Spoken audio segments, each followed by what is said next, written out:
Assalamualaikum warahmatullahi wabarakatuh. Saya Safirania Ramawati. Di sini saya sudah bersama narasumber saya, yaitu coach renang di klub Tirta Sari Swimming Club. Kita langsung ketemu saja. Halo Bapak. Halo, oke. Sore. Kita sambil duduk aja kali ya Pak? Oke, siap. Siap. Oke, duduk saja. Santai.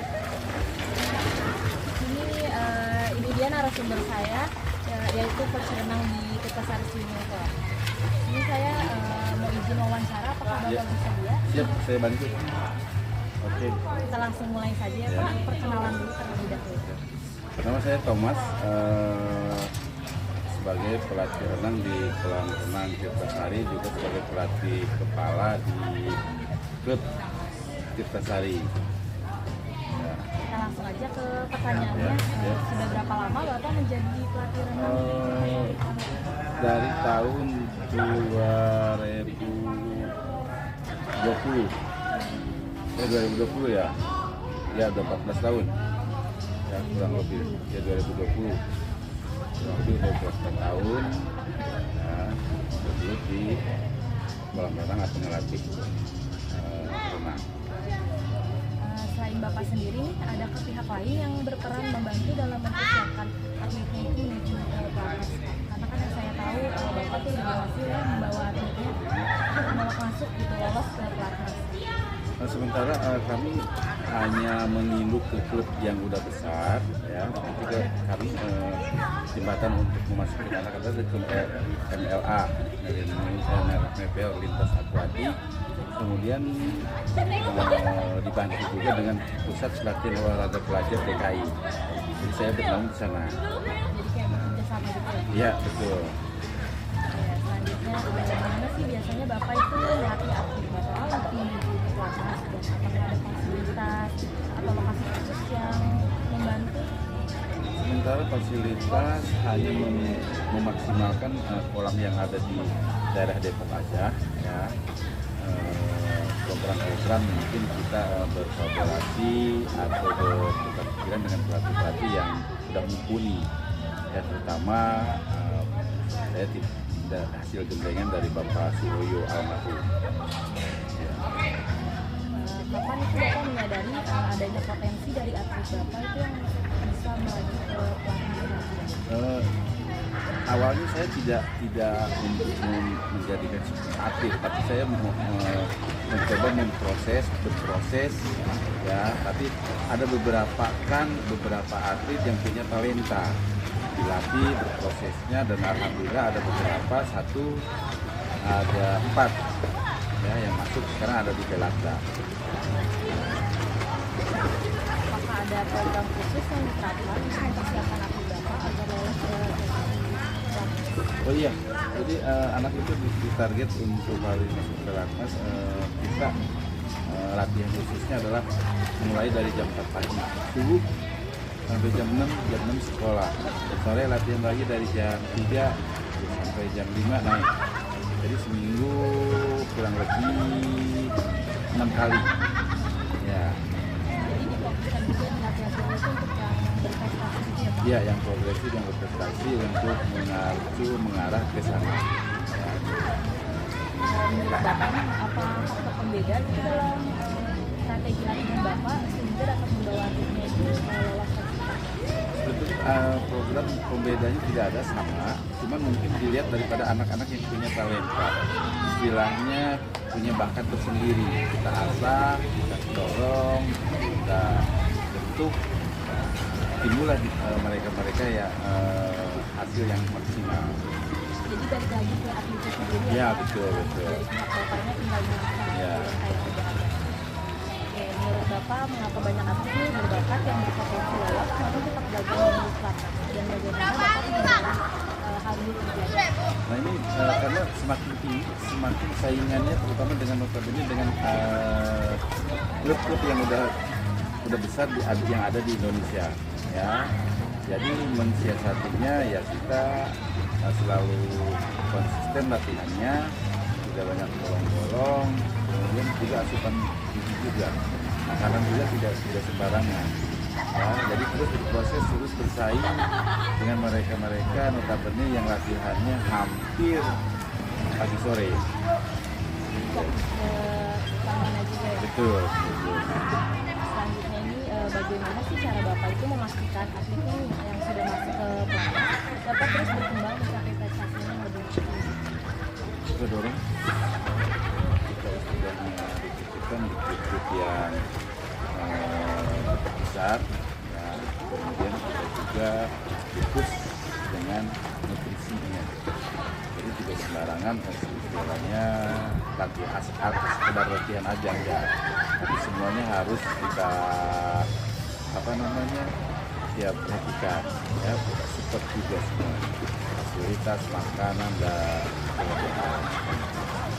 Bagaimana perasaan Bapak melihat atlet yang sudah Bapak asam nih lolos ke pelatnas, dan apa pesan yang ingin disampaikan kepada atlet muda yang bercita-cita saat Mbak, semangat luar biasa ya, walaupun sebagian bukan anak pribadi, diantaranya namanya ya prosesnya harus benar-benar lebih lebih kontinu ya diantaranya. Kemudian itu tadinya kedepannya, kemudian latihannya ya, kemudian harus benar-benar tidak banyak bolong juga, latihan terus latihan, dan para generasi muda atau anak-anak yang punya berbakat teruslah berproses, jangan istilahnya baru berenang 1 tahun 2 tahun udah ingin mendapatkan hasil yang maksimal. Kita coba itu anak-anak itu ya, kalau yang udah jadi itu dari usia 5 tahun udah berenang terus, kemudian sampai sekarang masih terus berlatih berproses ya. Kemudian yang kami harapkan juga jangan patah arang ya. Terus berlatih dan berlatih. untuk mencapai pelatnas itu melalui proses yang panjang ya Pak? Ya, betul. Sekian aja ya wawancara yang bisa kita lakukan hari ini. Terima kasih banyak Bapak atas waktunya. Warahmatullahi wabarakatuh. Saya Safirania Ramawati, dan saat ini saya sudah bersama narasumber kedua saya yang merupakan salah satu atlet yang dilatih oleh Pak Thomas, narasumber saya sebelumnya. Apakah Anda berkenan untuk saya wawancara? Saya berkenan. Oke, sebelumnya kita perkenalan terlebih dahulu ya. Perkenalkan, nama saya Khairunisa Aliaziza. Saya atlet Platda DKI. Kebetulan saya sedang menjalankan studi di Universitas Negeri Jakarta. Oke. Saya panggil Ali aja kali ya.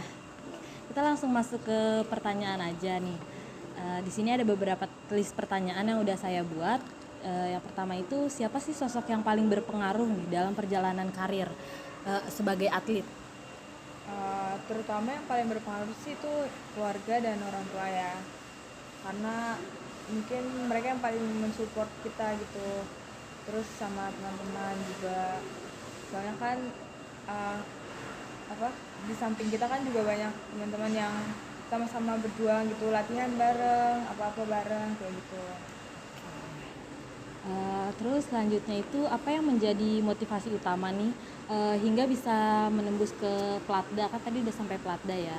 Dan apakah adakah momen spesifik yang membuat Anda yakin bisa sampai ke sana? Motivasinya sih mungkin kayak itu tahap yang menurut aku kayak paling atas gitu kan. Kayak jadi banyak teman-teman juga yang masuk situ, jadi kayak aku tuh motivasi gitu, jadi semangat latihannya, kayak aku juga harus bisa gitu ke tahap itu gitu. Jadi dari teman-teman gitu ya, ngelihat teman-teman yang udah mencapai ke tahap itu jadi termotivasi. Oke. Sudah berapa lama berlatih sebagai atlet Platda, dan bagaimana perubahan yang Anda rasakan sejak pertama kali berlatih? Kurang lebih sih ya sekitar 1 tahunan kan. Perubahannya sih ya sangat banyak gitu loh, kayak dari segi latihannya, terus kadang kan dari Platda tuh dikasih kayak alat-alat renang gitu kan, kayak tryoutnya juga gitu. Jadi banyak perbedaan juga ya. Selanjutnya, bagaimana nih peran pelatih dalam membantu Anda meraih prestasi-prestasi Dan apakah ada pendekatan khusus yang menurut Anda itu sangat efektif?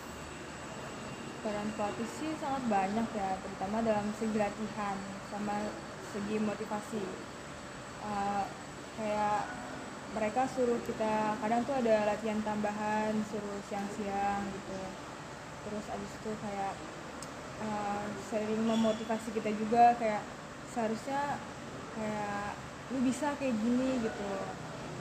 Jadi ngeberi banyak dorongan ke kitanya juga ya. Oke, selanjutnya apakah ada program atau teknik pelatihan tertentu yang menurut Anda itu paling berpengaruh dalam mendukung keberhasilan Anda? Jika ada, apa alasannya? Sebenarnya kalau teknik tuh kan kayak sama aja gitu, kalau kayak latihan biasa gini.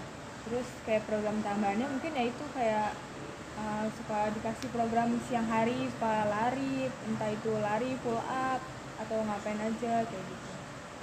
Dan menurut Anda dari yang udah disebutkan itu kenapa sih dia bisa ngebantu keberhasilan Anda gitu? Kayak mungkin pelatih tuh melihat dari kan ada data-data dari seluruh atlet nasional dan internasional gitu kan. Kayak mungkin mereka membantu kita supaya kita tuh masuk ke dalam database yang disebut ranking itu, supaya kita bisa masuk ke situ dan ya kayak gitu. Nah, setelah berhasil masuk nih, apa pelajaran terbesar yang didapatkan baik dari segi teknik maupun dari segi mentalnya? Kalau dari segi teknik sih banyak gitu ya.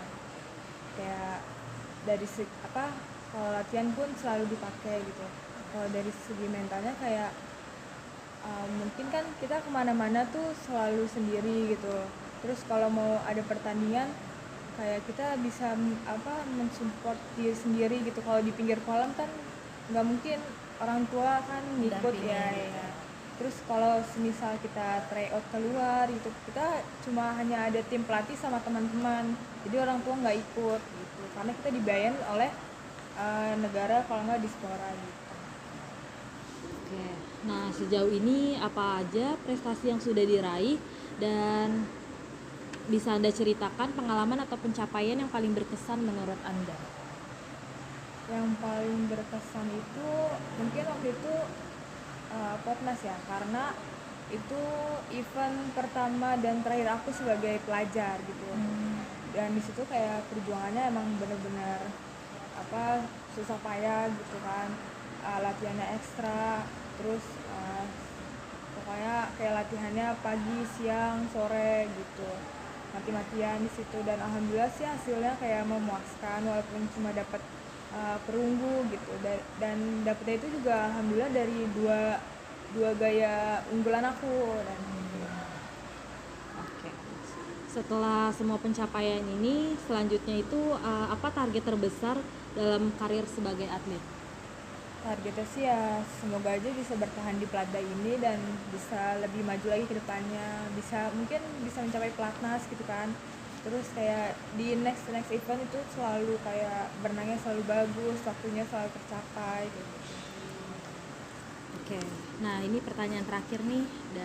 Apa pesan atau nasihat yang ingin disampaikan kepada atlet muda yang bermimpi mengikuti jejak Anda menjadi atlet?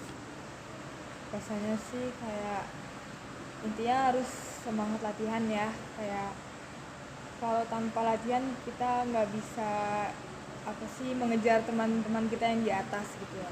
Terus kayak harus konsisten sama apa yang mereka buat di awal kayak gitu. Oke, mungkin cukup sekian aja kali ya wawancara kita kali ini. Kurang lebihnya mohon maaf. Terima kasih. Makasih ya Kal ya.